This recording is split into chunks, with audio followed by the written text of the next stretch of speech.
या भगवान शंकर का जो मंत्र है श्री शिवाय नमस्तुभ्यं, ये जितने भी शिव के जो मंत्र हैं, भगवान शंकर के जितने भी मंत्र हैं, ये ध्यान को केंद्रित करने के लिए।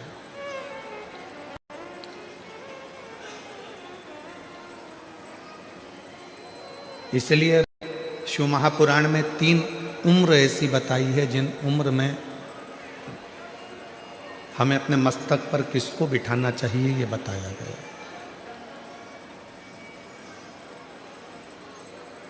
महापुराण में 3 उम्र ऐसी बता दी गई है जिन उम्र में हमको अपने मस्तक पर किसको बिठाना है, किसको अपने मस्तक पर धारण करना है, ये बताया गया। पहले नंबर पर है 15 वर्ष की जब आयु रहती है तो 15 वर्ष की आयु में अपने पिता को अपने मस्तक पर अर्थात अपने भेजे में, अपने दिमाग में, अपनी बुद्धि में अपने पिता को बिठा कर रखो।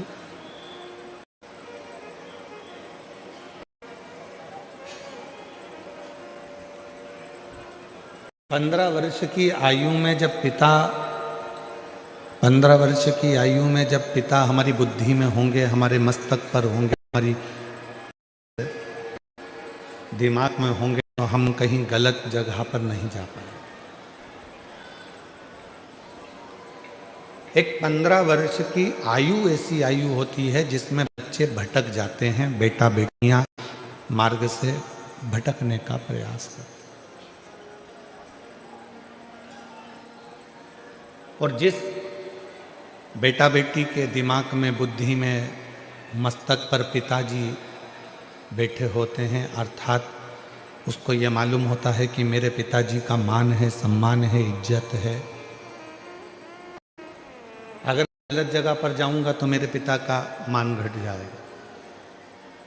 मैं गलत चीज खाऊंगा तो लोग मेरे पिताजी को क्या कहेंगे। मैं गलत जगह पर खड़ा रहूंगा तो लोग मेरे पिताजी को क्या कहेंगे। 15 वर्ष की आयु में पिता को अपने मस्तक पर बिठा लो, अर्थात अपनी बुद्धि में बिठा लो कि मुझे मेरे पिता की मर्यादा का ध्यान रखना है और अपने पथ को भ्रष्ट नहीं होने देना है, मार्ग को विभाजित करना है।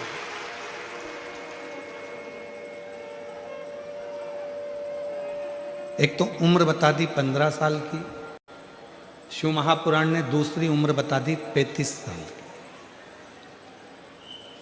कि जब 35 वर्ष की उम्र हो, शादी हो जाए, बच्चे हो जाएं, तब हमें अपने मस्तक में किसको बिठाना है, तो कहा अपनी औलाद को, अपने बच्चों को, अपना बेटा बेटी को अपने सिर पर, अपने मस्तक में, अपनी बुद्धि में, अपने विचारों में बिठा। अपने बेटा बेटी को जब तुम 35 साल 15 साल के हो तो पिता को सिर पर बिठाओ, पिता को बुद्धि में बिठाओ, पिता को चित्त में बिठाओ। 35 साल के हो गए तो अपने बेटा बेटी को अपनी बुद्धि में बिठाओ, अपने सिर पर बिठाओ, अपने मस्तक पर बिठाओ। अपने दिमाग में अपने बेटा बेटी को बिठा लो कि अब मैं 35 साल का हो गया हूँ, मेरे घर में एक बेटे ने, मेरे घर में बेटी ने जन्म ले लिया है। अगर मैं नशा कर आऊँगा तो लोग मुझसे तो कम मेरे बच्चों से ज़्यादा कहेंगे कि तेरा बाप नाली में पड़ा हुआ था, तेरा पिता गंदी जगह पर।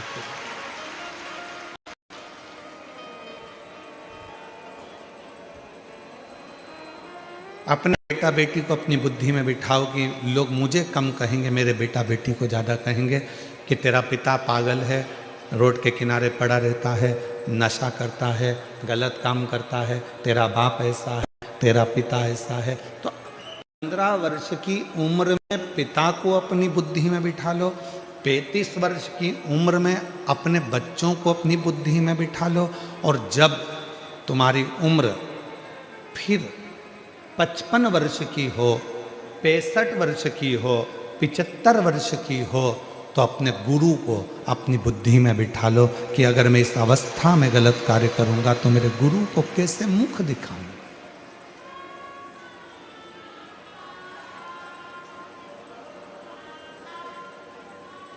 मैं अपने गुरु के सामने कैसे जाऊंगा, कैसे मुंह दिखाऊंगा कि मैंने अपनी पूरी जिंदगी अच्छे से निकालना था और मैंने अपनी जिंदगी को बिगाड़ दिया।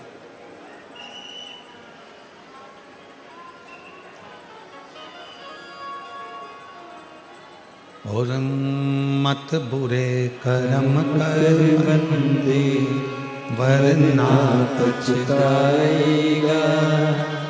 भगवान की आंखों से तू बच नहीं पाएगा, तू बच नहीं पाएगा।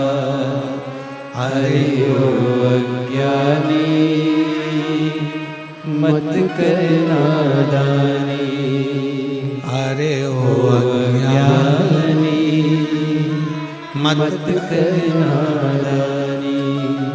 तेरे कर्म का फल भी तू ही पाएगा, जैसा किया तूने तेरे आगे आएगा। मत बुरे कर्म कर बंदे वरना पछताएगा। भगवान की आंखों से तू बच नहीं पाएगा, तू बच नहीं पाएगा। अपनी जिंदगी में, अपने जीवन में आप कितना श्रेष्ठ कर्म कर रहे हैं, तो शिव पुराण कह रही है कि 15 वर्ष की आयु में पिता को दिमाग में बिठा कर रखना, 35 वर्ष की आयु में अपने बच्चों को दिमाग में बिठा कर रखना, और 55, 65, 75 की आयु में आप अपने गुरु को अपने दिमाग में बिठा कर रखना, तो कभी गलत मार्ग पर नहीं जाओगे, कभी गलत मार्ग पर नहीं पहुंचोगे। जिसके बचपन में पिता उसकी बुद्धि में बैठा रहता है, तो बेटा हो चाहे बेटी हो, वो कभी गलत मार्ग पर नहीं जाते। बेटी को भान रहता है मेरे पापा क्या कहेंगे, उनकी पूरी इज्जत है संसार में, मेरे मोहल्ले में, मेरी कॉलोनी में, मेरी सोसाइटी में, मेरे पूरे, उनका कितना मान है, उनका कितना सम्मान है, उनकी कितनी इज्जत है।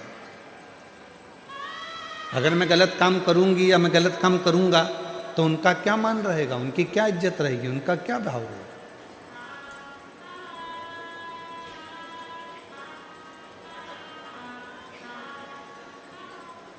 जिस बच्चे की जिंदगी में उसका पिता उसकी बुद्धि में बैठा होता है, वो बच्चा कभी गलत काम नहीं कर सकता, वो कभी गलत काम नहीं कर। और बुद्धि से पिता निकल गया तो वो बच्चा गलत काम कर।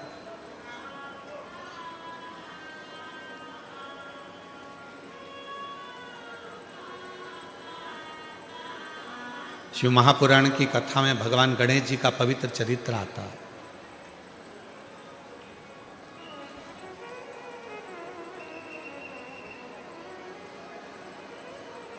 और भगवान श्री गणेश जी महाराज का चरित्र कहता है कि भगवान श्री गणेश जी महाराज ने अपने बुद्धि में, अपने विवेक में भगवान श्री शिव जी को बिठा कर रखा।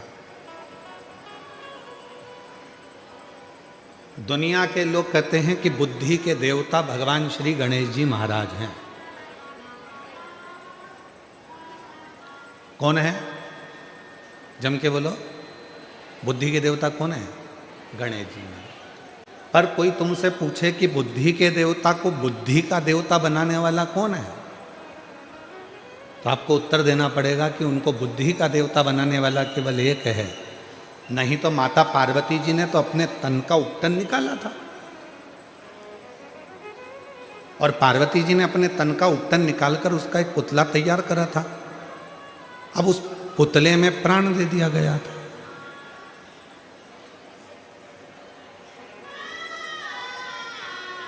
जब उस पुतले में प्राण आ गए, हम आपसे पूछें, जितने भी सूरत की मेरी जीजियाँ बैठी हैं, मेरे जीजा बैठे हैं, मेरे माता पिता बैठे हैं, मेरे बुजुर्ग माँ बाप बैठे हैं, और जितने मेरे बहन भाई बैठे हैं, आपसे बेटी बेटाओं से पूछें कि तन का आप में से कितने लोग हैं जो अपने तन का उपटन निकालते होंगे और उसको संभाल के रखते होंगे?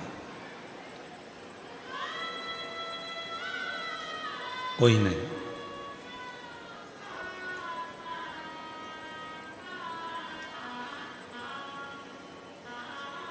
नैन कटर से नैन काट लिए और नैन को फेंक दिया, वो नैन तुमने संभाल के रखे क्या? जम के तो बोलो नहीं।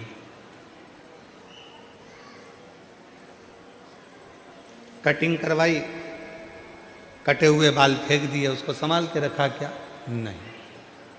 तन में से मेल निकाला, उस मेल को निकाल कर फेंक दिया, उस मेल को संभाल कर रखा क्या? नहीं, कोई नहीं रखता।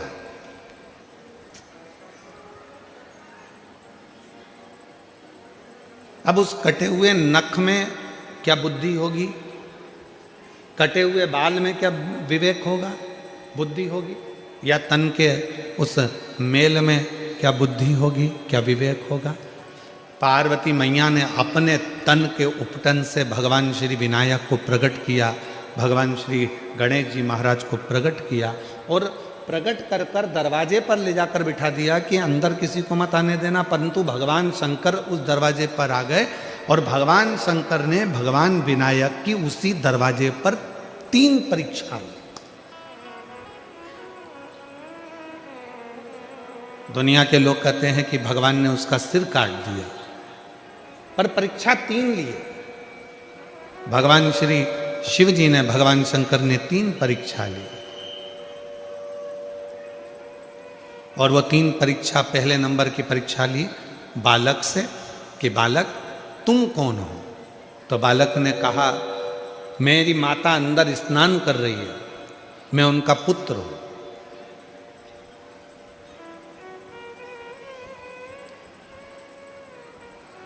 बालक,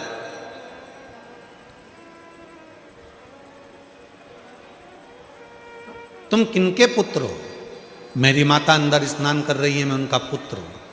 शंकर भगवान समझ गए कि पार्वती मैया ने भले इस बालक को प्रकट करा, पर इसमें बुद्धि नहीं है, इसमें विवेक नहीं है, ये अपनी माता का नाम भी नहीं बता पा रहे। मेरी जीजियों, मेरे जितने जीजा बेटे हैं, जीजियां बेटी हैं, बेटियां बेटी हैं, बेटा बेटे हैं, उनसे निवेदन करूंगा, तुम्हारे घर के बच्चों को, तुम्हारे घर में जब उसकी परवरिश करो, दुनिया का कोई काम आए कि ना आए, सबसे पहले उसको अपने माँ बाप का नाम जरूर आना चाहिए कि मेरे पिता का नाम ये है, मेरी माँ का नाम ये है। मैं किस मोहल्ले का रहने वाला हूँ, किस कॉलोनी में रहने वाला हूँ, किस सोसाइटी में रहने वाला हूँ। अगर बच्चा खोता है तो कम से कम मालूम तो पड़ जाए कि यहाँ का है।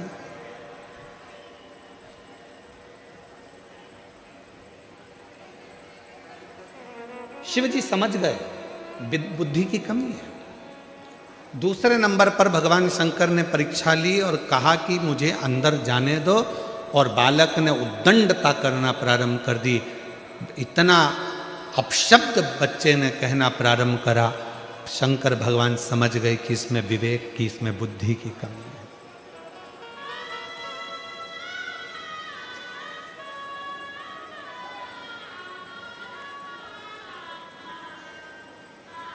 मेहमान आए और बच्चों ने झुककर प्रणाम किया, तो समझ लेना कि वो बच्चा पहचान में आ जाता है कि इसके घर के संस्कार अच्छे हैं, इसके माँ बाप अच्छे हैं, इसके दादा दादी अच्छे हैं। कोई आया तो इन्होंने प्रणाम किया।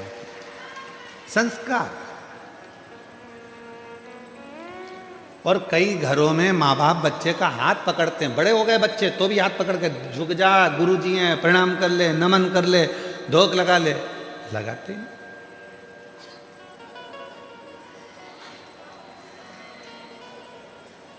हमारे यहाँ कथा मंडप में एक सोमानी परिवार भी बैठा हुआ है और एक हमारे पूर्व के गोयल परिवार भी यहाँ बैठा हुआ है।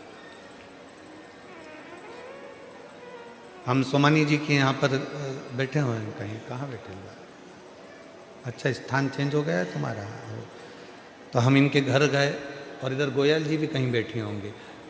तो हम जब इनके, अच्छा बैठे गोयल जी बैठे, हाँ बैठे हैं। हम जब इन लोगों के एक बार पूर्व में घर गए तो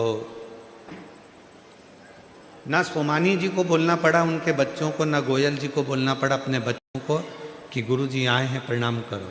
हमने जैसे ही सीढ़ी ऊपर चढ़ी और इनके बच्चों ने साष्टांग झुककर दंडवत करा, तो हमको समझ में आया कि संस्कार अच्छे हैं, माँ बाप जो दे रहा है वो श्रेष्ठता में दे रहा है।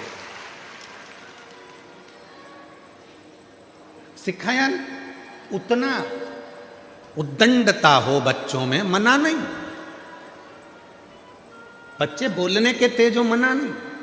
बच्चे खेलने के थे जो मना नहीं, पर बच्चे जिस समय पर बड़ों को बड़ा ना समझे, आदर ना करे, सम्मान ना करे, तो फिर वो बच्चे की श्रेष्ठता नहीं होती, फिर वो श्रेष्ठता नहीं।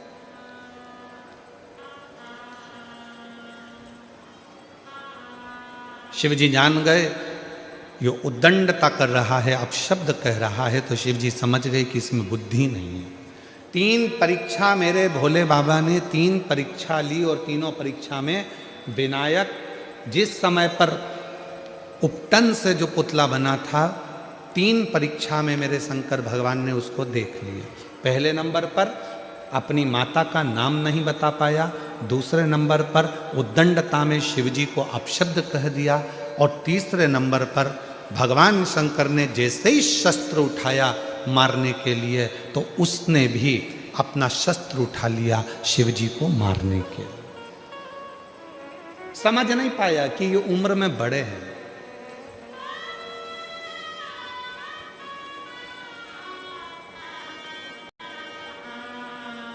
एक बात बताओ, कोई बुजुर्ग व्यक्ति एक छोटे व्यक्ति को थप्पड़ मारेगा?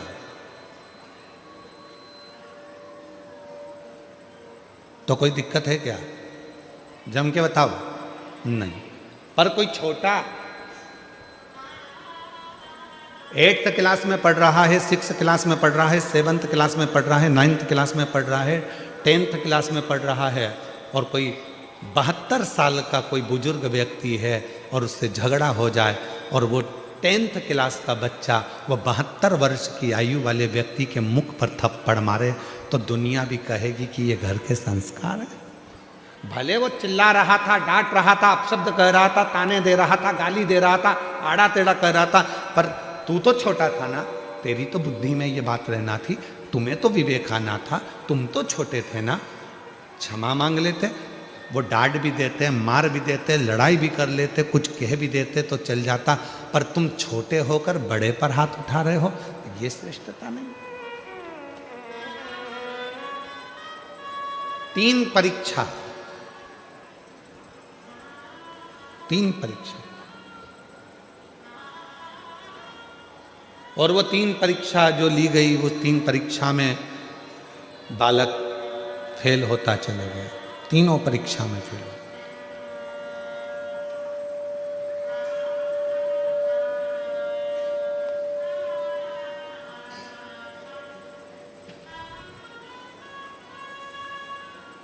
वो 3 परीक्षा में बालक फेल होता चला गया, और जब 3 परीक्षा में बालक फेल हो गया, तब शिव जी को लगा कि इसको बुद्धि देना मेरा काम है, अब इसको बुद्धि प्रदान करना मेरा काम।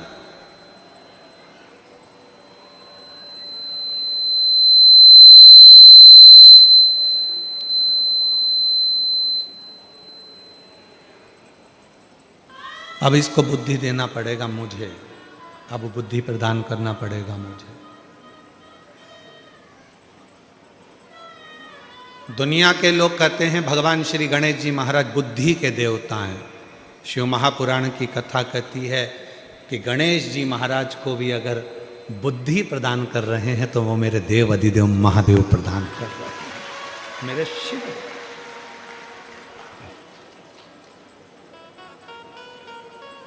मेरी जीजियों, मेरे जीजाओं, मेरी बेटियों, बेटाओं, मेरी बुजुर्ग माँ बाप, याद रखना, शंकर जी के मंदिर में अगर तुम्हारा बच्चा बाल्य अवस्था से 1 लोटा जल लेकर शंकर जी के मंदिर में जल चढ़ाने जा रहा है, तुम्हारे बच्चे में अगर विवेक भी नहीं है, बुद्धि भी नहीं है, तो एक ना एक दिन जल चढ़ाते चढ़ाते मेरे शंकर भगवान उसको इतना विवेकी, इतना बुद्धि वाला बना देंगे कि वो दुनिया में आगे बढ़ता चलेगा।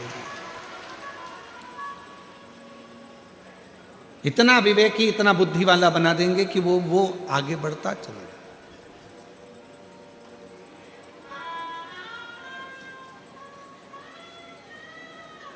इतना विवेकी, इतना बुद्धि।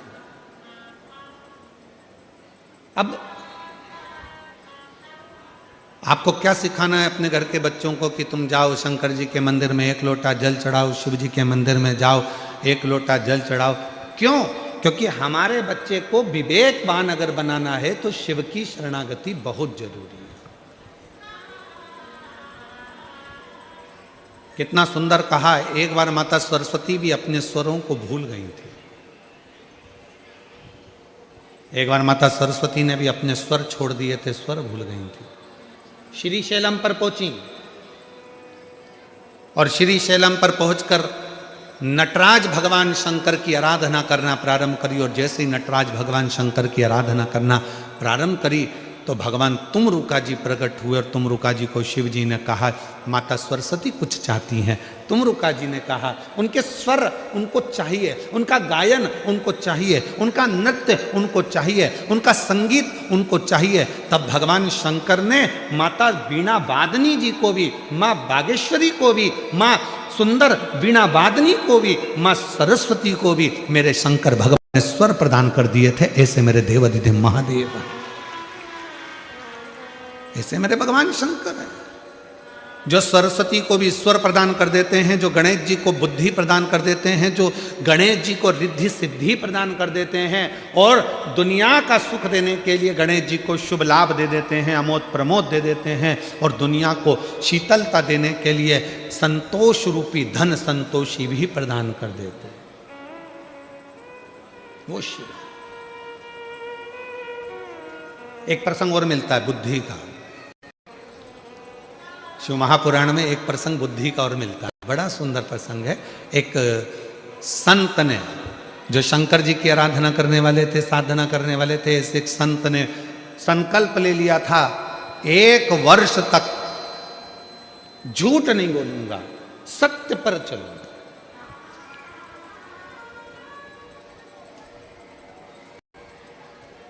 अपनी जिंदगी को सत्य में निकालूंगा, सत्य पर चलूंगा, सत्य से वर्णन करूंगा, सत्य से।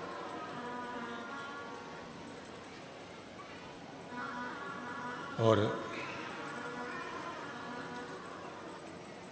तपस्वी संत बैठ गए तब साधना करने के लिए, साधना में डूब गए तपस्वी से।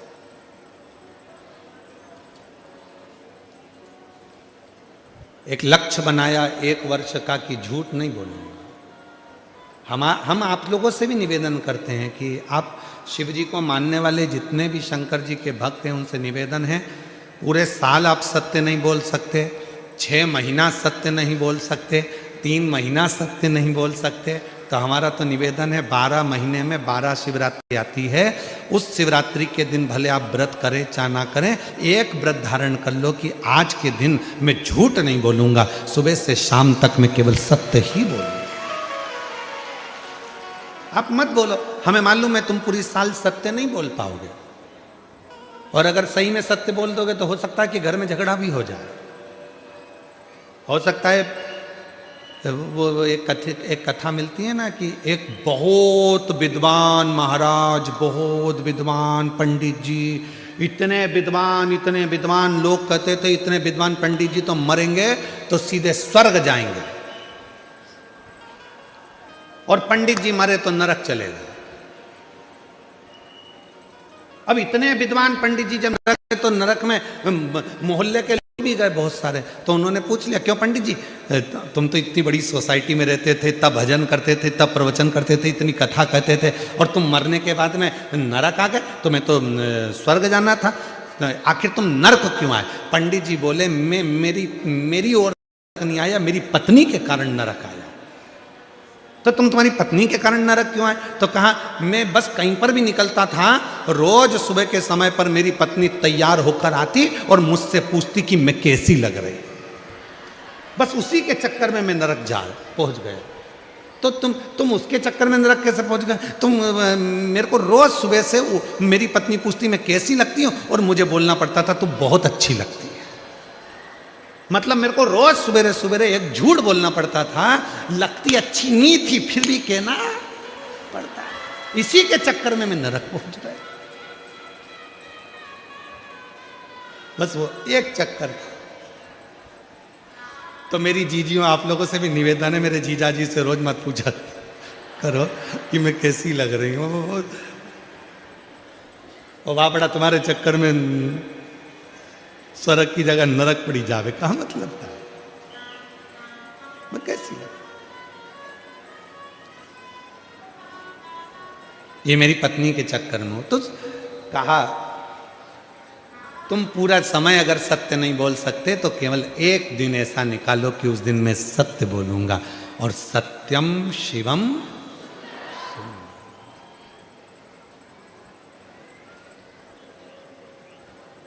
सत्यम शिवम, सत्य आया, शिव आया, शिव आया तो जीवन अपने आप सुंदर, अपने आप हो गया।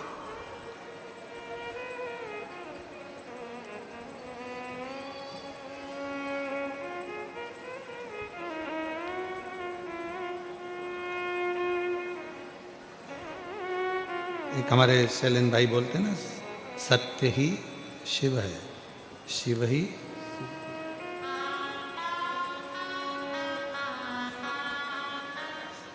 सत्यम शिवम सुंदरम, सत्यम शिवम सुंदरम। ईश्वर सत्य है, सत्य ही शिव है, शिव ही सुंदर है।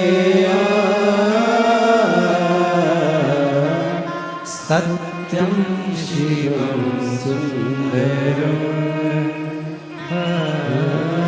सत्यम शिवम सुंदरम। सत्य ही शिव का एक प्रतिबिंब स्वरूप। ईश्वर सत्य है, सत्य ही शिव है, शिव ही सुंदर है।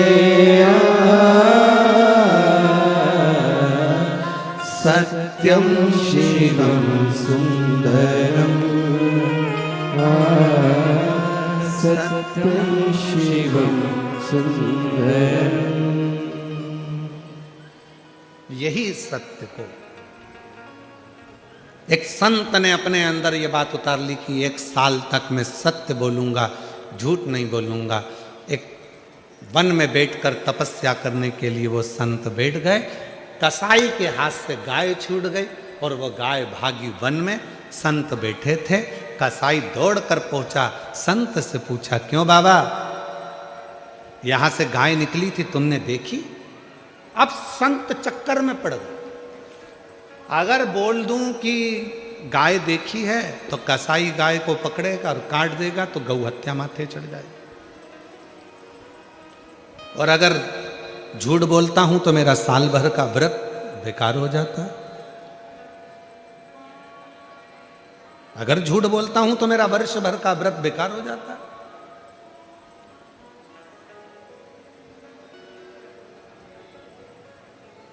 कभी कभी 2 उलझन में भगवान लाकर पटक देता है, कभी कभी।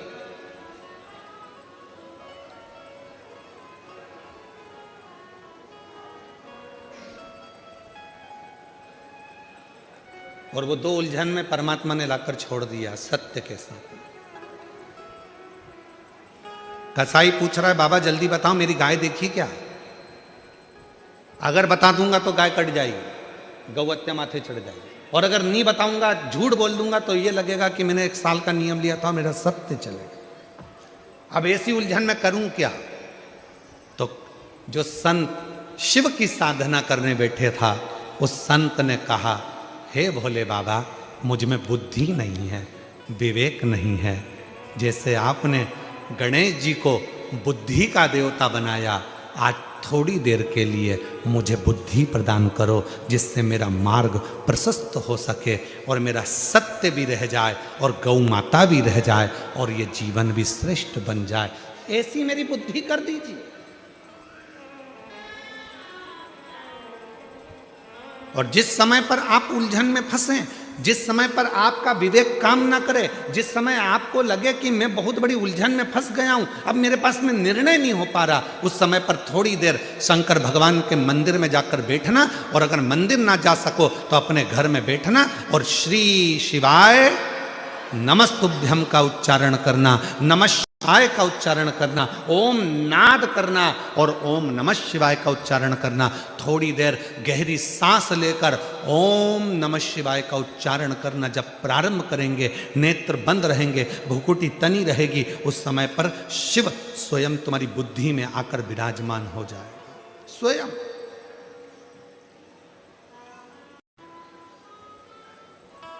लंबी श्वास के साथ में जब ओम का नाद निकलता है, ओम का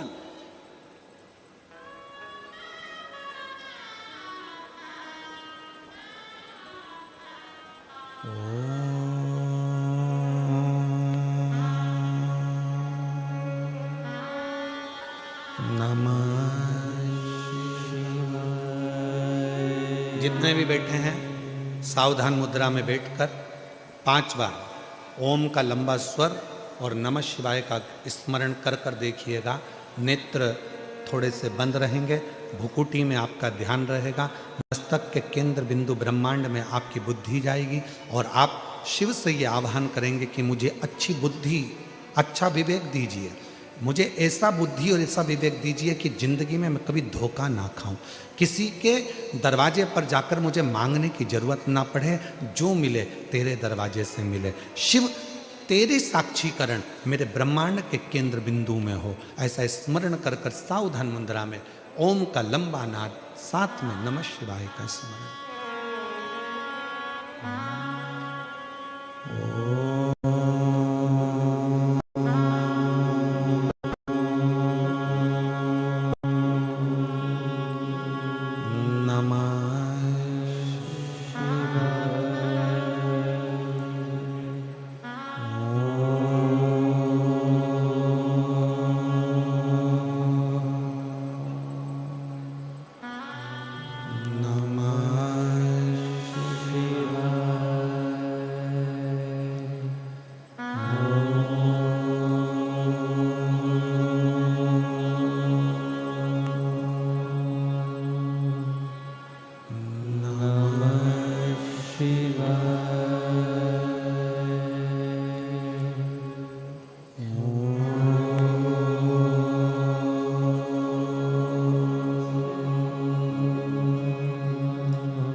दोनों हाथों को नेत्रों पर लगाइए और ब्रह्मांड को अपने मस्तक के बीच में अपने हाथ का स्पर्श करिए।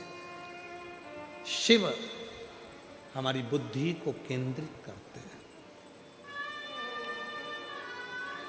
आपको कुछ देर के लिए ऐसा लगेगा जैसे कोई बिंदु मेरे सिर के अंदर घुस रहा है, प्रवेश कर रहा है, कोई बिंदु मेरे भीतर आ रहा है।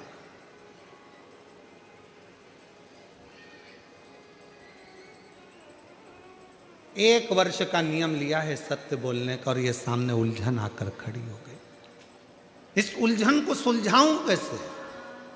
तो तुम्ही ने दर्द दिया है, तुम्ही दवा देना। तुमने दिया है, ये उलझन भी तुमने लाकर खड़ी है। सत्य बोलूंगा तो गाय कट जाएगी और नहीं बोलूंगा तो मेरा व्रत टूट जाएगा। अब ये निर्णय तुम्हारा है तो उत्तर भी तुम्हें देना पड़ेगा। तब मेरे भगवान शंकर भूकुटी में आकर बैठ गए और जिह्वा से बोलना प्रारंभ कर दिया। जब तुम शिव को बुलाते हो, शिव को पुकारते हो, तो निर्णय तुम्हारा नहीं होता, फिर निर्णय शंकर करना प्रारंभ कर देते हैं अपनी वाणी में। अब शिव ने निर्णय कैसा दिया?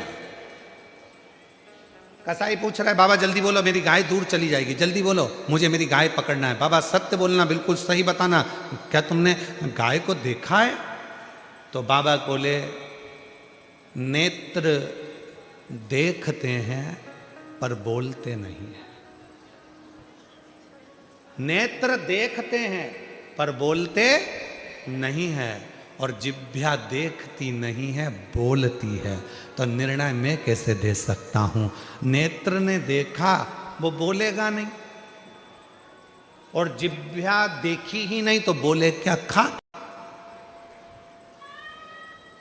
उस कसाई ने कहा ये तो बाबा पागल है, न जाना कहाँ कहाँ की बात कर रहा है, उसने छोड़ा और गाय ढूंढने चला गया। संत ने हाथ जोड़कर बाबा से कहा धन्यवाद निर्णय देने के लिए, बहुत सुंदर निर्णय आपने दे दिया। नेत्र देखा है पर बोलता नहीं है।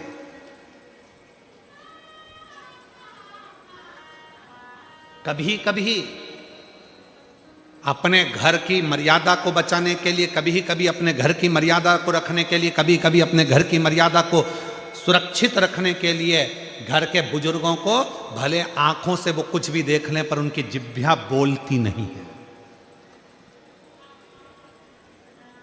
बोलती नहीं है।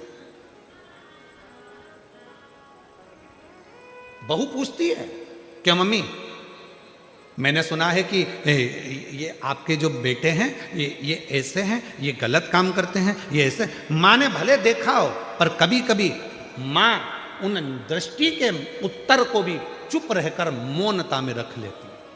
परिवार ना टूट जाए, घर ना टूट जाए, परिवार ना छूट जाए, संबंध ना खराब हो जाए, इसलिए कभी कभी नेत्र भले देखे हों पर नेत्र बोलते नहीं है और जिह्वा देखती नहीं है, बोलती है। ये जिह्वा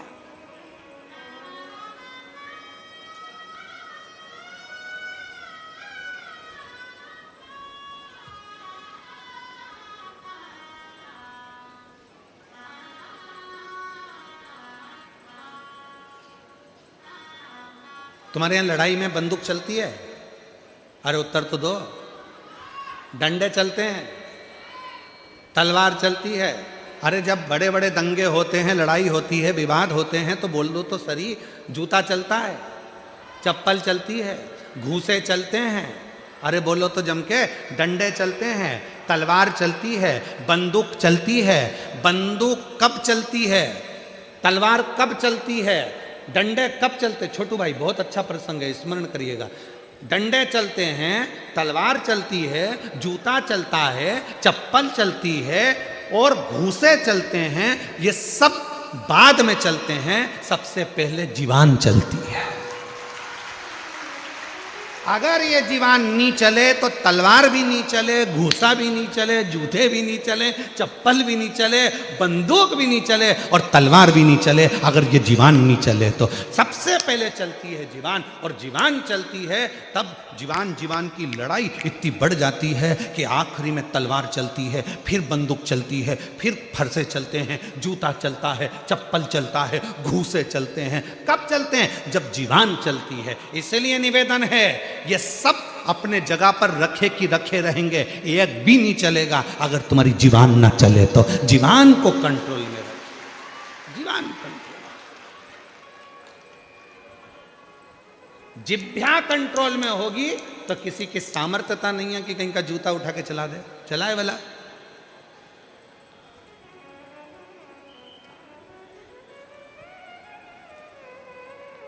पंडाल में बैठने की जगह तो तुमको मिल जाए, मना ही नहीं है बैठने की जगह, बिल्कुल मिले, पर तुम आते से जो सिर पे पल्लू मल्लू लेके और अकड़ वकड़ दिखा, हट रही कि नहीं हट रही, मैं तो यहीं बैठूंगी जा, और सिर पे पल्लू लेके झगड़ा कर ले। उसका सामान उठाया वहां पटक दिया, उसने वहां उठाया वहां पटक दिया, और जगह बनाकर बैठने की तैयारी करी। जीवान चली थी सबसे पहले, हट रही कि नहीं हट रही, जीवान चली। और अगर वही जीवान बड़े प्रेम से, काकी तुम्हारे लिए घर से मैं खिचड़ी बना के लाई हूं, थेपला बना के लाई हूं। सीवर वाला महाराज कहता है कि घर से कुछ ना कुछ लेकर आओ, मुंह झूठा करा, थेपला लाई हूं, मन है तुम्हें खिला दूं, थोड़ी सी जगह दोगी क्या? हाँ आजा, बैठ जा, बाजू बैठ। और दोनों ने थेपला मेपला निकाला और खा खुआ के अब कहाँ जा रहे? तो मैं कथा सुन लूंगी। अरे बैठ जाना, कौन मना कर रहा? तुम्हें थेपला और फाफड़ा तो इतना कमाल करता है कि लोचे की तो जरूरत ही नहीं पड़ती, इतना काम कर दिया। अब तुम प्रेम की भाषा, प्रेम की भाषा।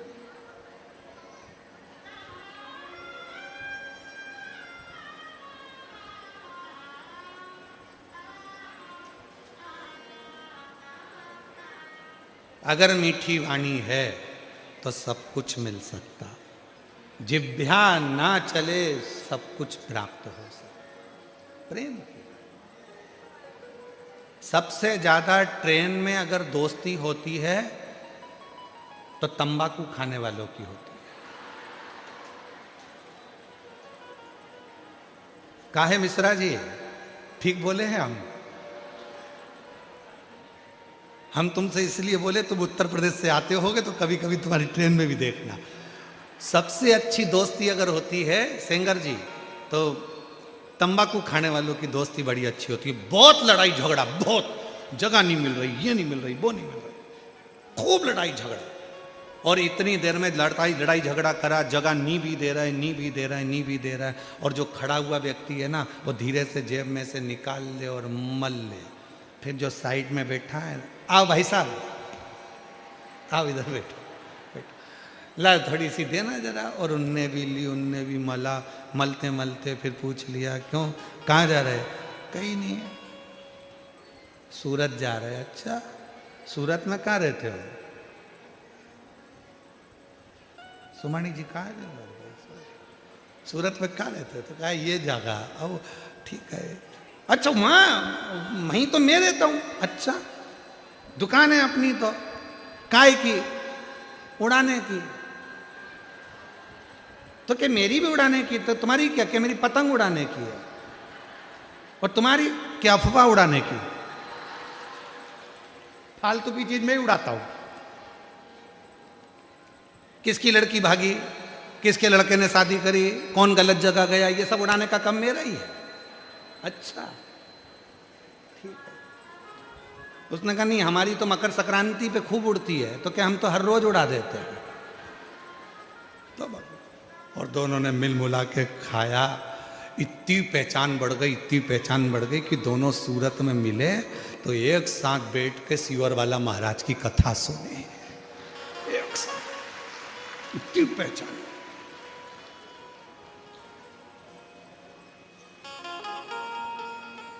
अभी ट्रेन के लोग देख रहे थे, इतनी भयंकर लड़ाई चल रही थी कि जूता चप्पल चल जाते, एक दूसरे की गिरबान पकड़ ली, लड़ लिए, झगड़ लिए, पर वो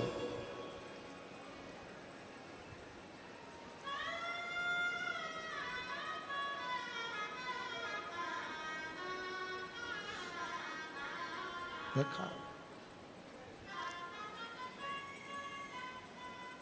और ऐसा नहीं है कि वहीं पर काम ये होता है, कई लोग कथा में भी आते हैं, वो धीरे धीरे बैठ कर जेब में से निकाल के मल लेते हैं, फिर भजन का इंतजार करते हैं, बाबा भजन कब गाएगा। और महाराज जी ने जैसे ही भजन गाया, भोला सब दुख काटो, भोला सब दुख काटो। और जैसे ही महाराज जी ने कहा हार हार महा,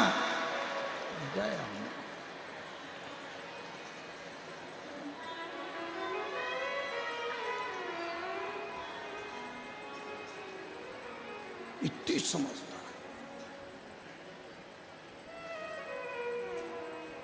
अरे तेरी कृपा का क्या है भरोसा, सब किस पर हो, जरा सी हम पर कर दो, जरा सी हम पर कर दो। जिस पर भी हो गई तेरी कृपा करुणा, वो भव पार हुआ, भव पार हुआ। पापी हो जाए कितना, उसका भी बाबा उद्धार हुआ, उद्धार हुआ। गिद्ध अजामिल गणिका जैसे तेरे मन को भाए, जरा सी हम पर कर दो, जरा सी हम पर कर दो। ये उसकी कृपा है। तो निर्णय कौन देगा? शिव। बुद्धि कौन देगा? शिव। चरण उसने दिए हैं तो पथ कौन देगा? शिव।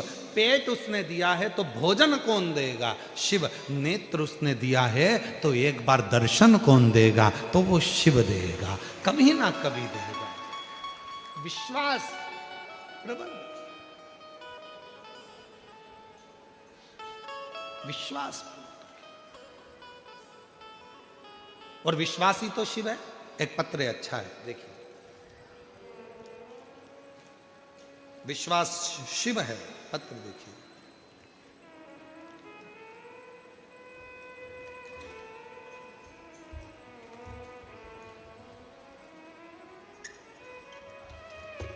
इसमें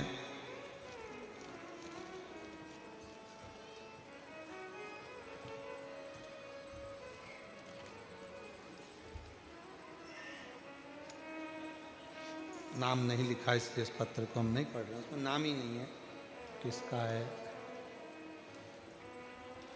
चरणों को नमन करती हूँ। पशुपतिनाथ का व्रत बताए थे वो करा, और तीसरे व्रत में ही मेरे बेटे की गवर्नमेंट जॉब लग गई। मैं बाबा को यहाँ प्रणाम करने आई हूँ। अनीता गुप्ता सूरत से है, कहीं बैठी हो अनीता गुप्ता, सूरत से। मेरे बेटे का गवर्नमेंट जॉब लग गया है, मैं बाबा को यहाँ प्रणाम करने के लिए आई। एक पत्र और बड़ा सुंदर है।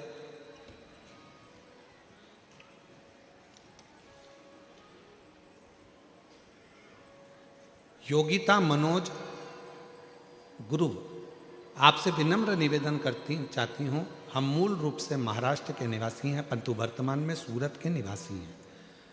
बाबा, कई वर्षों से संतान नहीं थी, दवाइयाँ ली, सारे उपचार कराए, गोदी भरवाई, पर संतान का सुख नहीं आया। कहीं बैठी हो योगिता मनोज गुरु, तो आ सकती हैं बेलपत्र लेने के लिए, और बच्चे आए हों तो उनको भी ला सकते हैं।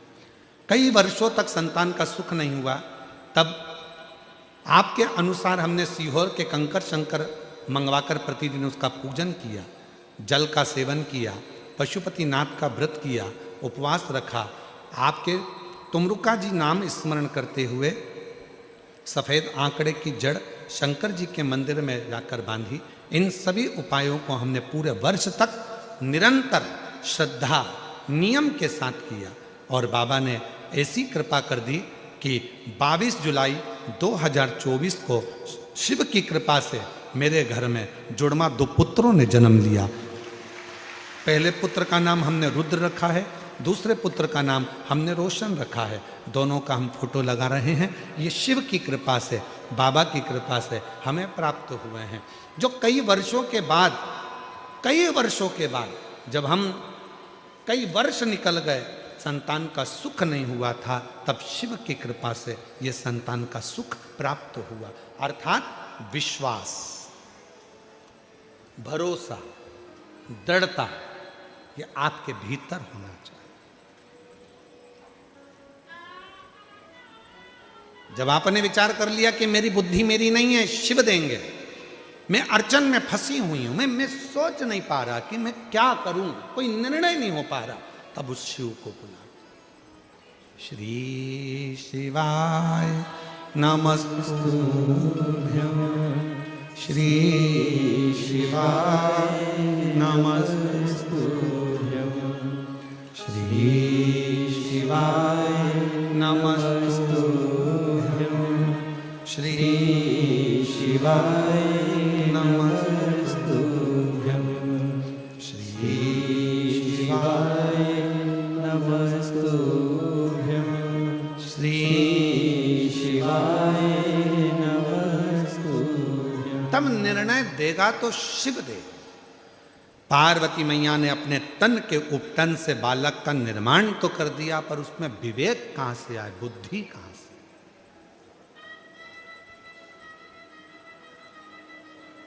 शिव कथा कह रही है, मनुष्य निर्माण करता है तो वो निर्माण की वस्तु एक ना एक दिन टूटती जरूर है, और परमात्मा जिस चीज का निर्माण करते हैं उसको दुनिया की कोई सामर्थ्यता नहीं कि वो तोड़ दे। घर आपने बनाया टूट जाएगा, गाड़ी आपने बनाई टूट जाएगी। ये शरीर माँ के गर्भ में माता और पिता की देन है, तो उसने निर्माण करा, तो ये भी हाथ पैर सब टूट सकते हैं। गाड़ी टूट जाएगी, दुकान टूट जाएगी, जमीन, सब जो चीज है आपके पास में आपने जिसका निर्माण करा वो टूट सकती है, पर परमात्मा जिसका निर्माण करते हैं वो कभी नहीं टूटती। ये शरीर भी आपका बनाया हुआ है, अर्थात माता और पिता का बनाया हुआ है, इसलिए हाथ भी टूट जाता है, पाँव भी टूट जाता है, नाक भी टूट जाती है, ये कान भी टूट जाता है, पाँव के घुटने भी टूट जाते हैं, पर परमात्मा ने एक चीज ऐसी बनाई जो दुनिया में कोई नहीं तोड़ सकता, वो है उसकी आत्मा, उसका हृदय, उसकी आत्मा। जिस आत्मा को कोई नहीं तोड़ सकता, वो आत्मा को ना तो कोई छेदित कर सकता है, ना पानी गीला कर सकता है, ना अग्नि जला सकती है, ना वायु सुखा सकती है। वो आत्मा एक ऐसी परमात्मा ने बनाई है, उसको कोई खंडित कर ही नहीं सकता। मनुष्य निर्माण करता तो खंडित हो जाती, मनुष्य अगर कुछ बनाता तो वो टूट जाता। मनुष्य ने अगर कुछ बनाया है तो वो टूटेगा ही, निश्चित है। कोई ने अगर सामान बनाया है तो टूटेगा, घड़ी बनाई तो टूटेगी, झूमर बनाया टूटेगा, बंगला बनाया टूटेगा, सब टूटने वाली सामग्री। मनुष्य जो बनाता है वो एक ना एक दिन, 100 साल में, 50 साल में, 25 साल में, 200 साल में, 400 साल में, 500 साल में टूटेगा जरूर, पर जो परमात्मा ने बनाया वो कभी जिंदगी में नहीं टूटता, वो अजर और अमर है। और इसलिए आत्मा अजर और अमर मानी गई है, ये कभी नहीं टूटती, कभी नहीं।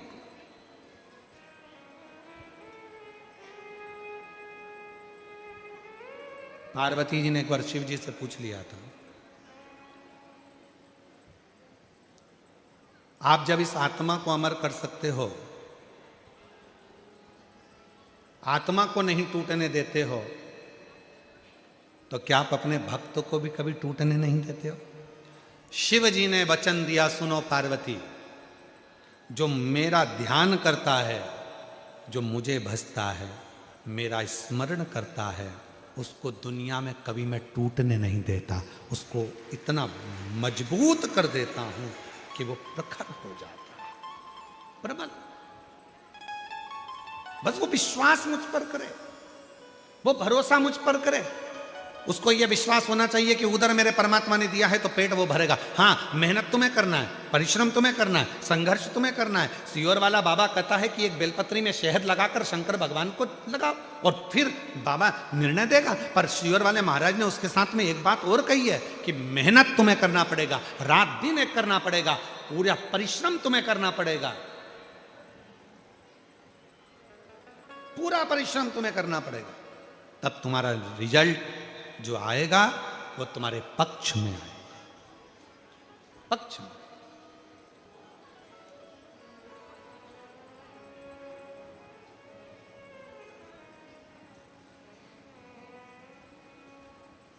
मेहनत तुम करो, परिश्रम तुम करो।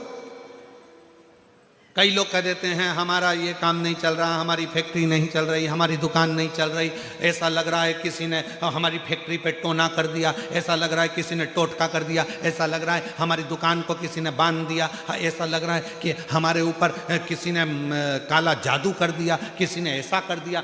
शिव महापुराण की कथा कहती है मेरा भोले बाबा शमशान का निवासी है, और शंकर भगवान को यदि तुम एक लोटा जल चढ़ाकर उसका जल लाकर अपनी दुकान फैक्ट्री घर में छीट रहे हो तो किसी की सामर्थ्यता नहीं कि तुम्हारे घर पर या तुम्हारी दुकान पर कोई टोना हो जाए, कि टोटका हो जाए, कि कोई तुम्हारे यहाँ काला जादू करे। किसी की सामर्थ्यता नहीं है कि कोई तुम्हारे ऊपर जादू करे, कि टोना करे, कि टोटका करे। ये भ्रम हमारा, ये भ्रांति हमारे भीतर।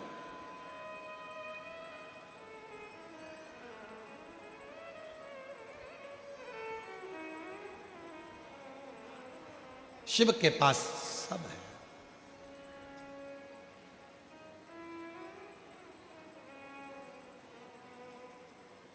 हमारे निकलेश जी बड़ा सुंदर एक भाव कहते हैं महाराज, भूत प्रेत नित कर चाकरी, भूत प्रेत नित करे चाकरी, सबका यहाँ गुजारा। भूत प्रेत नित करे चाकरी, सबका यहाँ गुजारा। और बम बम भोलानाथ है हमारा तुम्हारा, तुम्हारा हमारा। बम बम भोलानाथ है तुम्हारा हमारा, हमारा तुम्हारा। बम बम भोलानाथ है हमारा तुम्हारा, तुम्हारा हमारा।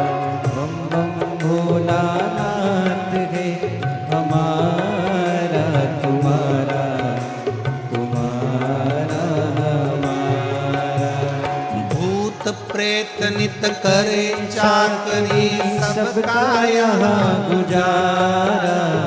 भूत प्रेत नित करे चाकरी, सबका यहाँ गुजारा। ओ बम बम भोलानाथ है हमारा तुम्हारा, तुम्हारा हमारा। बम बम भोलानाथ है हमारा तुम्हारा, तुम्हारा हमारा।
जय बोला भंडारी गौरा के त्रिपुरारी, जय बोला भंडारी गौरा के त्रिपुरारी।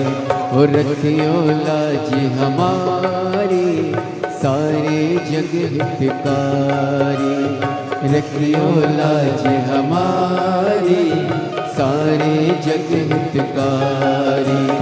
मन की इच्छा पूर्ण हो तो हो कल्याण हमारा, मन की इच्छा पूर्ण हो तो हो कल्याण हमारा।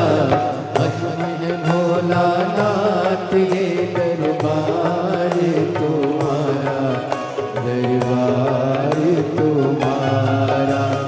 अजब है भोलानाथ ये दरबार तुम्हारा, दरबार तुम्हारा।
हो इस नगरी के कंकर पत्थर हम बन जाए, इस नगरी के कंकर पत्थर हम बन जाए। भक्ति हमारे ऊपर चढ़कर मन गिर जाए, भक्ति हमारे ऊपर चढ़कर मन गिर जाए। भक्ति जनों के पाँव पड़े तो हो उद्धार हमारा, भक्ति जनों के पाँव पड़े तो हो उद्धार हमारा। अजब है भोलानाथ ये दरबार तुम्हारा, दरबार तुम्हारा। अजब है भोलानाथ ये दरबार तुम्हारा, दरबार तुम्हारा। भूत प्रेत नित्य करे चाकरी सबका यहाँ गुजारा, भूत प्रेत नित्य करे चाकरी सबका यहाँ गुजारा। अजब है भोलानाथ ये दरबार तुम्हारा, दरबार तुम्हारा। ओ अजब है भोलानाथ ये दरबार तुम्हारा, दरबार तुम्हारा।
अजब है भोलानाथ ये दरबार तुम्हारा, दरबार तुम्हारा। अजब है भोलानाथ ये दरबार तुम्हारा, दरबार तुम्हारा। अजब है भोलानाथ ये दरबार तुम्हारा, दरबार तुम्हारा। अजब है भोलानाथ ये दरबार तुम्हारा, दरबार तुम्हारा।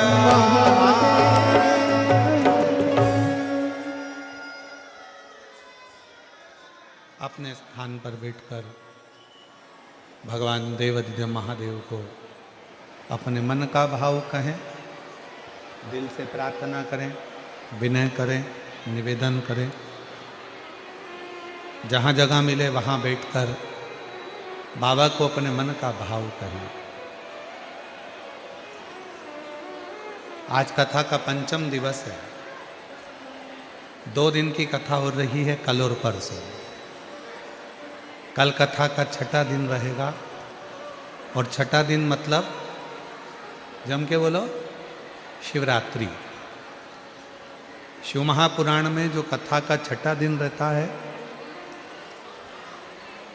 5 दिन की कथा में चौथा दिन जो रहता है, 3 दिन की कथा में जो दूसरा दिन रहता है, ये शिवरात्रि के रूप में रहता है।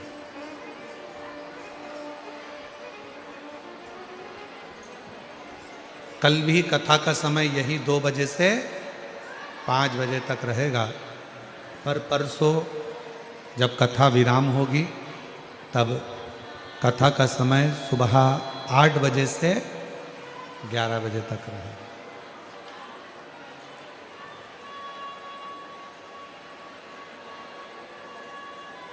इसलिए शिव भक्त कल कथा में आते हैं, रात रुकते हैं, बाबा का भजन करते हैं, स्मरण करते हैं, कीर्तन करते हैं, मंत्र जाप करते हैं, और दूसरे दिन सुबह 8 बजे से 11 बजे तक कथा श्रवण कर कर फिर अपने गंतव्य की ओर जाते हैं। ये कथा परसों 10 तारीख तक चलेगी।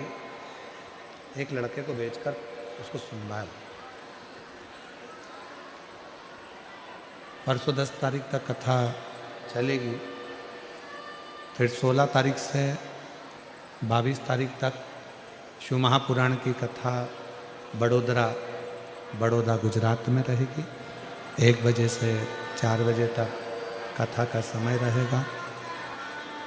उसके बाद में कथा 27 तारीख से 31 जनवरी तक सतुआ बाबा शिविर प्रयागराज माघ मेले में रहेगी।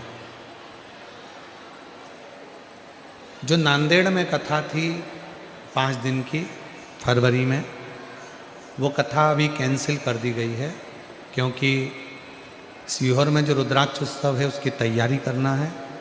इसलिए नांदेड़ में जो 5 तारीख से 9 तारीख तक जो कथा थी फरवरी में, उसको कैंसिल कर दिया गया है, नांदेड़ महाराष्ट्र की कथा को। तो वो कथा अभी नहीं होगी। 11, 12, 13 को डबरा मध्य प्रदेश में कथा रहेगी, और 14 से 20 फरवरी तक रुद्राक्ष महोत्सव रहेगा। बाबा को अपने मन का भाव कहेंगे, दिल से प्रार्थना करेंगे, हृदय से बाबा को विनय करेंगे। जिसको जहाँ जगह मिल जाए वहाँ बैठकर दिल से बाबा को प्रार्थना करिए, निवेदन करिए।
मंगलकारी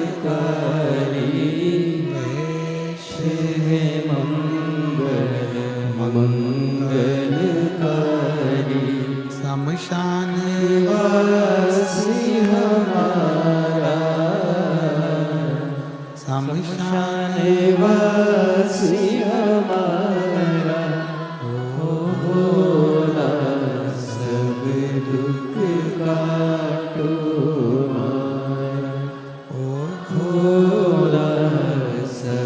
दुख काटो हमारा।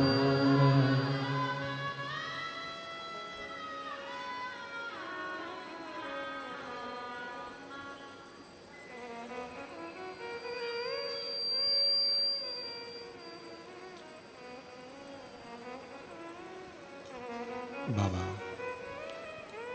देवादिदेव महादेव भगवान शिव ओगड़दानी तरकालदर्शी कैलाशी अविनाशी भगवान शिव की कथा कह रही है। नीचे कर दो, नीचे कर दो उसको।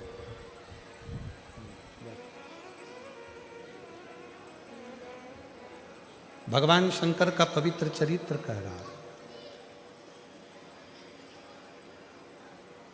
शिव महापुराण की कथा वर्णन कर रही है। श्रेष्ठ बुद्धि को भी अगर हमको चाहिए तो हमें शिव की आराधना करना।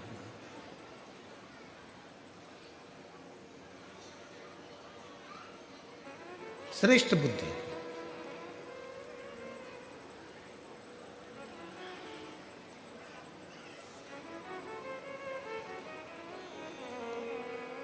कोई कोई बच्चे ऐसे रहते हैं जो जन्म लेने के बाद उनका शरीर का विकास नहीं होता।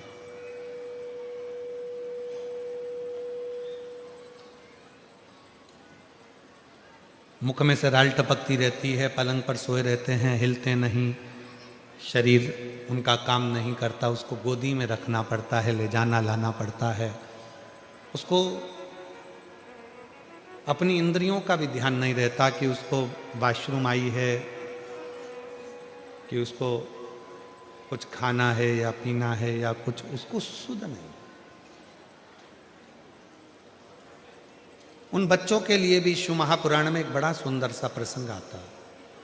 अगर आपकी कॉलोनी में, आपकी सोसाइटी में, आपके मोहल्ले में, आपके आसपास के क्षेत्र में इस तरह के अगर बच्चे रहते हैं तो उनके माँ बाप को चाहिए कि शिव को, भगवान शंकर को जो बेल होता है, बेल देखा है आप लोगों ने? इधर सूरत गुजरात में क्या बोलते हैं? बेला ही बोलते हैं। तो बेला का जो फल होता है, उस फल के अंदर का जो गुर्दा होता है, फल के अंदर का जो गुर्दा होता है, उस गुर्दे को सुखाकर उसको बाद में जलाकर उसकी भस्म अच्छी पीस कर तैयार करो।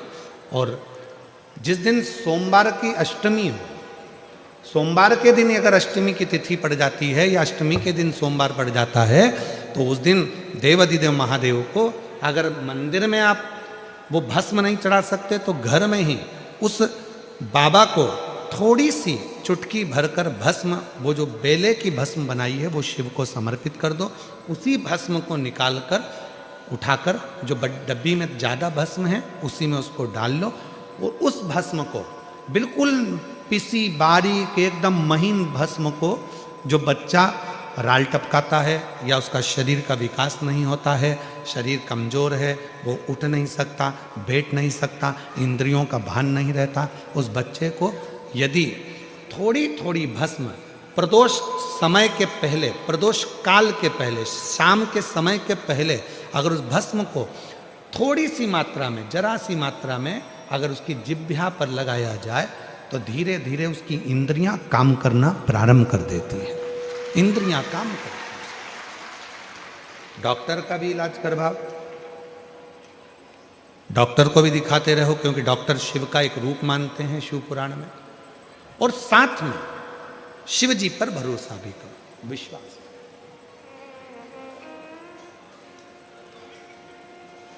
तो पार्वती जी ने जिस उपटन से भगवान शंकर के सम्मुख में जो पुतला तैयार करा था वो शंकर भगवान के सामने प्रस्तुत किया।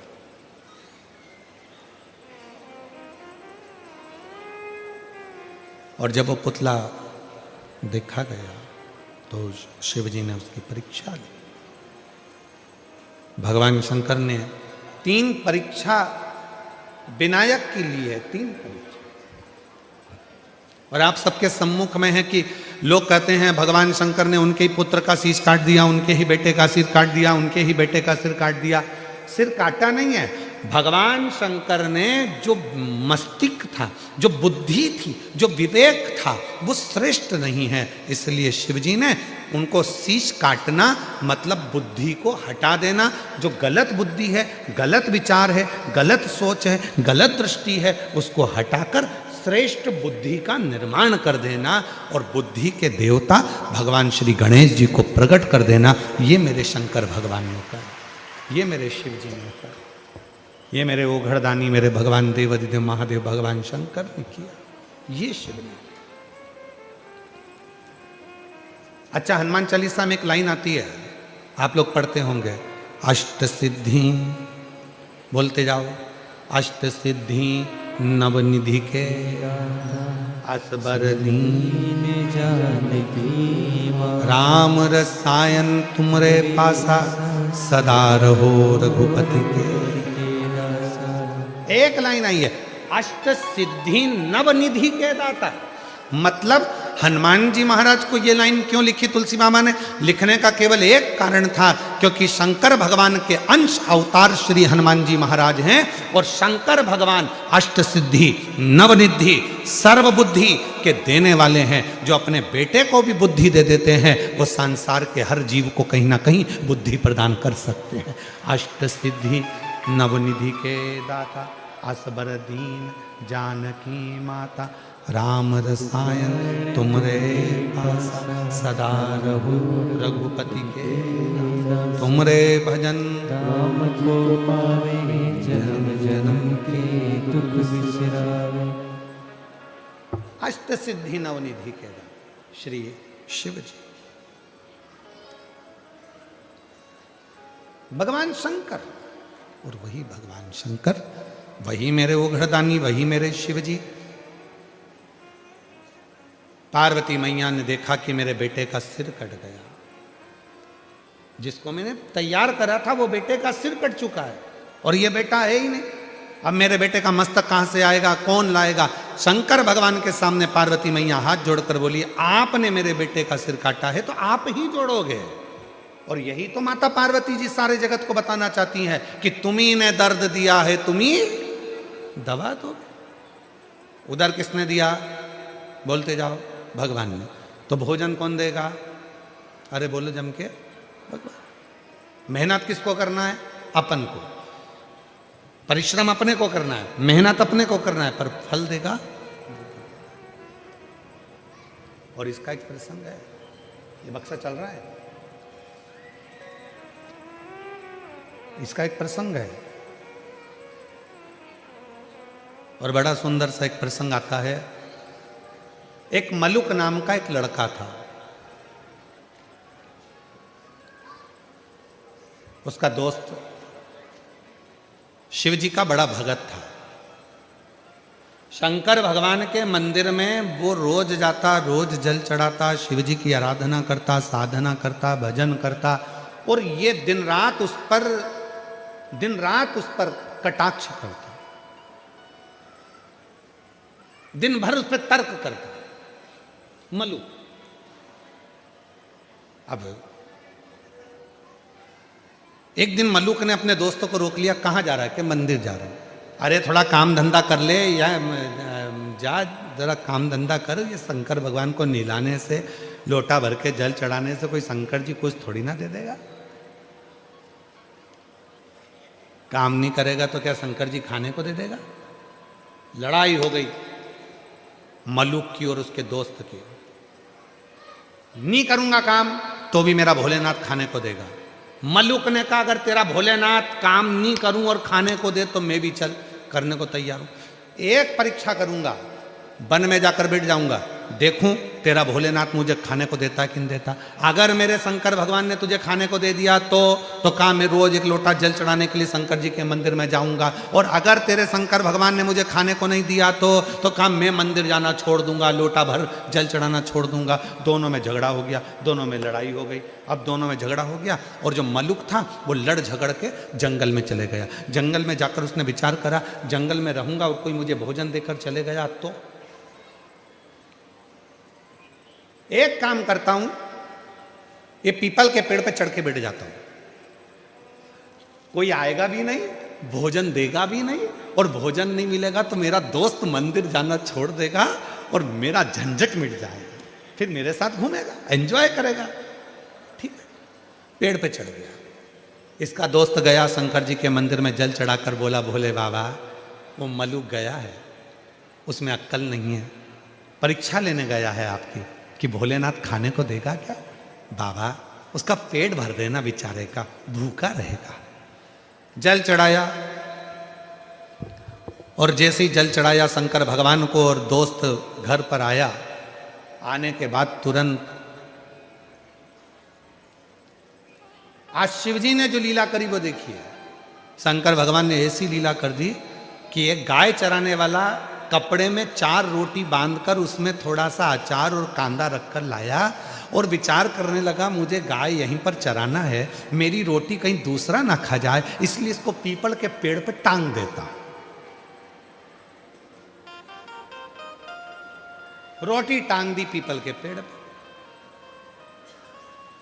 मल्लुक ने विचार करा, इसका शंकर भगवान तो गजब का है रे, रोटी ऊपर दे दी पीपल के पेड़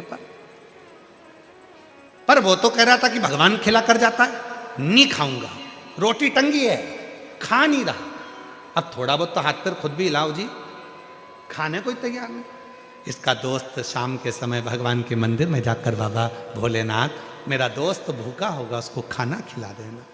शंकर भगवान ने डमरू का नाद करा, 4-6 डाकू घोड़े पे बैठकर धड़ धड़ धड़ धड़ आ गए पीपल के पेड़ के नीचे। जैसे ही थोड़ी देर उन डाकुओं ने आराम करा, उसमें से एक थोड़ा सा विश्राम करा। उसने कहा, सरदार बहुत भूख लग रही है, कहीं से माँ जगत जननी जगदम्बा खाना दे दे तो पेट भरा जाए। इतने में दूसरा बोला, अरे देखो पेड़ के ऊपर रोटी टंगी है, जल्दी उतारो खाते हैं। और जो पेड़ पे से रोटी उठाई और सबने मिलाकर खाने ही वाले थे। इतने में दूसरा बोला, एक भी रोटी मत खाना, ऊपर पुलिस वाला बैठा है, जरूर रोटियों में नींद की गोली मिलाई होगी और पकड़ा जाएंगे तो जूते खाएंगे, इसलिए ले जाकर ये बंद कर देगा, कारागार में डाल देगा, एक रोटी मत खाना। और सबने कहा करें क्या। सरदार ने कहा, इसको नीचे उतारो। ये अपने को मूर्ख समझ रहा, नीचे उतारो। इसको नीचे उतारा, पेड़ से बांध दो, पेड़ से बांध दिया। सरदार क्या करें। सरदार बोला, ये अपने को मूर्ख समझता है, नींद की गोली मिली, रोटी हमको खिला रहा है, एक काम करो, इसकी रोटी इसी को खिलाओ। अब उसकी रोटी, अब वो समझा भगवान आएंगे खिलाने, उसको क्या मालूम था डाकू बन के आ गए। ले रोटी खाओ, के नहीं खाऊंगा। सरदार रोटी नहीं खा रहा। सरदार ने कहा, मार मार के खिलाओ। दो ने इधर से दिया, दो ने उधर से दिया, मुंह में रोटी ठूस है, फिर मारे, फिर रोटी, फिर मारे, फिर रोटी, लाल नीला पीला कर कर रोटी खिलाकर और पूरे रस्सी खोल दिए और डाकू चले गए। ये शाम को पिटा पिटाया, दुचाया, कबाड़ खाने के कबाड़े जैसा रास्ते में से लंगड़ाता जा रहा था। इसका दोस्त मंदिर से आ रहा था। उसने पूछा, क्यों भोलेनाथ जी मिले थे। इतने में मलुक बोला, तेरा भोलानाथ नहीं खाओ तो मारता भी था, नहीं खाओ तो मारता। तब मलुक ने, वो मलुक नहीं रहे, तब वो मलुक दास बन गए और उन्होंने पद लिखा, अजगर करे ना चाकरी, पंछी करे ना काज, दास मलुका कह गए सबके दाता राम। कोई कुछ ना करे तो भी वो पेट भर कर जाता है, वो मेरा देव अधिदेव महादेव, वो शिव, वो मेरा राम, वो मेरा कृष्ण, वो मेरा शंकर, वो मेरा दत्त, वो मेरी माँ आद्य शक्ति जगत जननी दुर्गा भवानी है, वो मेरा हरि विठल पांडुरंगा है, जो सबका पेट भरता, सबका, किसको नहीं दे। करे ना चाकरी और पंछी करे ना काज, दास मलुका कह गए सबके दाता। अर्थात उसने उदर दिया है, पेट वो भरेगा, पांव दिया है, पथ वो देगा, नयन दिए हैं, दर्शन वो देगा, श्रवण दिया है, सुनने की शक्ति वो देगा। और याद रखना, हमारे जीवन में आप और हमारा जन्म अगर संसार सागर में हुआ है और हम पूरी मेहनत कर रहे हैं, परिश्रम कर रहे हैं और खूब अच्छा विद्याध्ययन कर रहे हैं, खूब अच्छी शिक्षा ग्रहण कर रहे हैं तो एक ना एक दिन मेरा भोले बाबा तुम्हारा हाथ पकड़कर तुम्हारी मंजिल जरूर देगा, ये निश्चित है, मंजिल जरूर।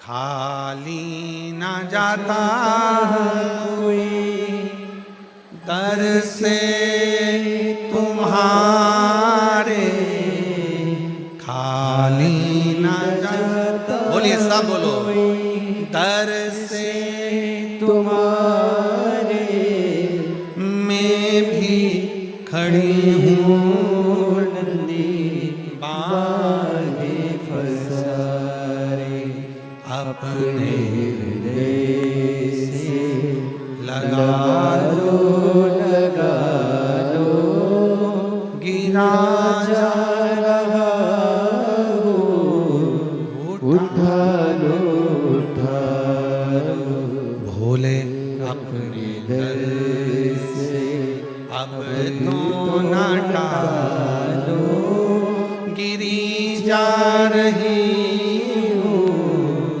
उठा लो उठा लो।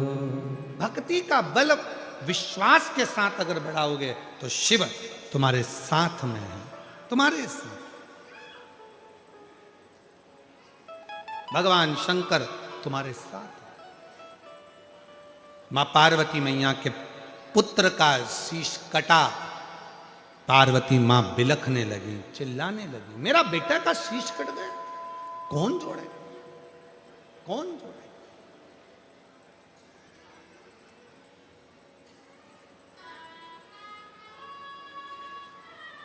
ओ मेरी सूरत की जीजियों, सूरत के मेरे जीजाओं,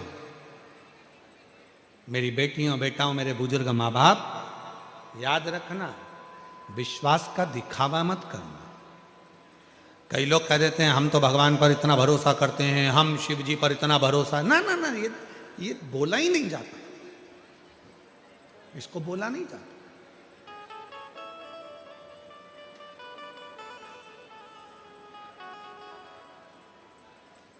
कितने भरोसे के साथ बैठे हो, कथा होती है, पूरी होकर आरती होती है, आरती होने के बाद आप क्या करते हो, झुकते हो, मिट्टी को थोड़ा सा हाथ में लगाते हो, बाबा को प्रणाम करते हो, अपने हृदय से लगाकर उसको अपने दिल की बात कहते हो,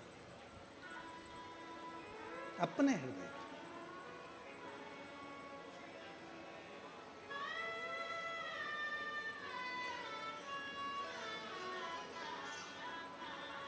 कितने पैसे खर्च कर कर आए, किसी ने 50 रुपए खर्च करे होंगे, किसी ने 100 रुपए खर्च करे होंगे, किसी ने 25 रुपए खर्च करे होंगे, किसी ने ऑटो का, किसी ने पेट्रोल का, किसी ने डीजल का, किसी ने गाड़ी का, कुछ ना कुछ रुपया खर्च करा होगा, तब जाकर आप शिव महापुराण की कथा तक पहुंचे हो, और उसके बाद भी पैदल भी चले हो। थोड़ा 100, 200, 500 मीटर आप पैदल चले हो, धूप भी पड़ रही थी, गर्मी भी पड़ रही थी, और आप पैदल चलकर किसके लिए आए। यहाँ ना तो किसी ने आपको पत्र दिया होगा, ना निमंत्रण दिया होगा, ना चावल दिया होगा।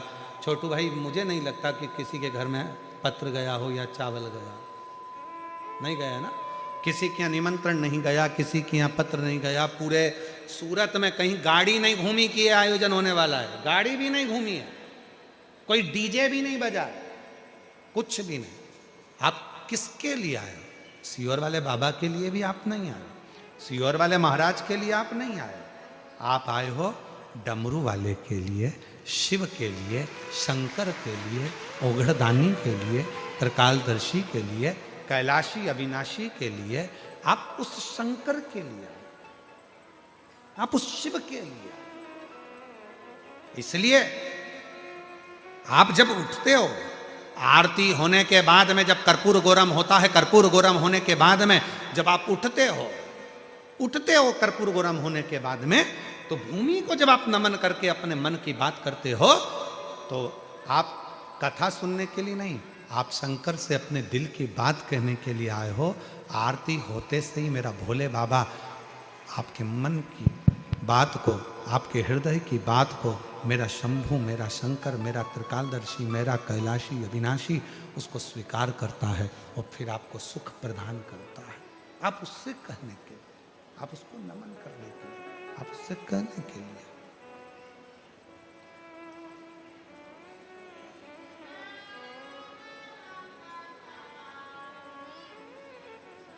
उससे निवेदन करने के लिए।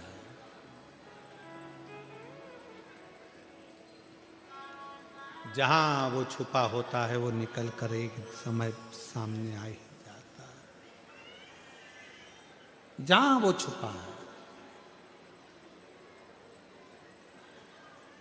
जहां वो छुपा, और शिव शिव है। वो एक स्मरण आता है ना, छुपा कहाँ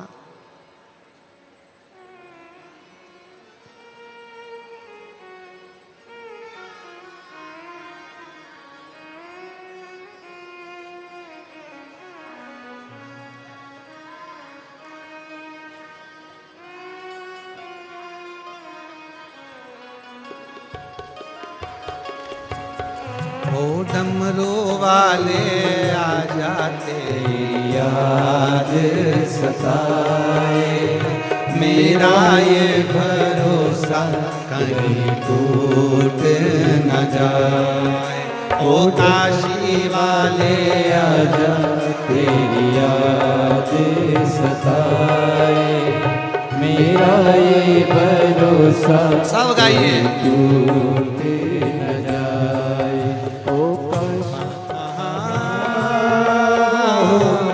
भोले बाबा ओ काशी वाले आजा, तेरी याद सताए, मेरा ये भरोसा कहीं टूट न जाए। ओ काशी वाले आजा, तेरी याद सताए, मेरा ये भरोसा कहीं टूट न जाए। छुपा कहाँ हो भोले बाबा, ओ डमरू वाले आजा, तेरी याद सताए, मेरा ये भरोसा कहीं टूट न जाए। ओ काशी वाले आजा, तेरी याद सताए, मेरा ये भरोसा कहीं टूट न जाए। शंभो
दिल की ये धड़कने गीत तेरे गाए, दिल की ये धड़कने गीत तेरे गाए। रोती है अखियाँ नीर बहाए, रोती है अखियाँ नीर बहाए। कैसे समझाए छुपा कहाँ हो भोले बाबा, ओ डमरू वाले आजा, तेरी याद सताए, मेरा ये भरोसा कहीं टूट न जाए।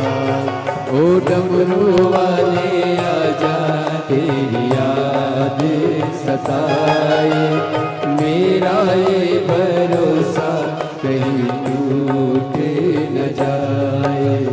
छुपा कहाँ हो,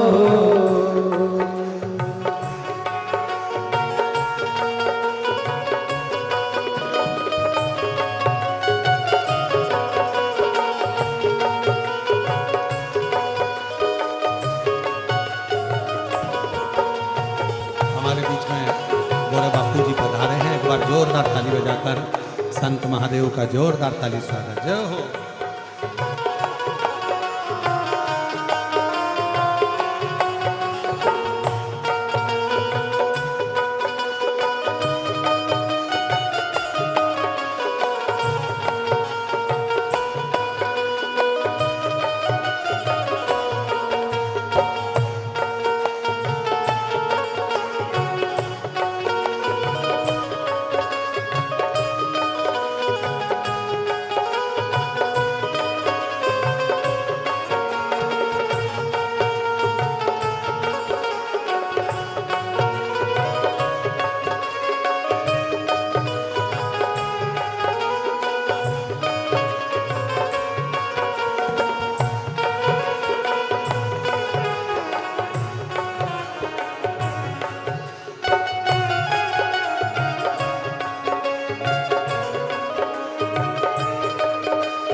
जय हो।